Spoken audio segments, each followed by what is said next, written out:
விவேக சிந்தாமணி என்னும் இந்நூல் புலவர் பலரால் இயற்றப்பட்ட பாக்களின் தொகுப்பு. இந்நூலை தொகுத்தவர் யார் என தெரியவில்லை. தேன் உண்ணும் வண்டு மலர் தேனை உன்று மயங்கி கிடந்தது. அக்கருநிற வண்டை நாவல் பழம் என கருதி மங்கை ஒருத்தி தன் கையில் எடுத்து பார்த்தாள். அந்த வண்டானது அவள் முகத்தை வான் நிலவு என்று நினைத்தது.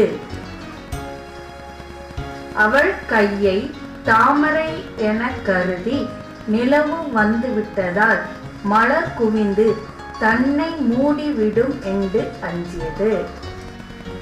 அதனால் அவ்வண்டு அவள் கையை விட்டு பறந்தது. அம்மங்கை பறந்தது வண்டா பழமா? இது என்ன விந்தையாக இருக்கிறதே என்று மயங்கி கூறினாள்.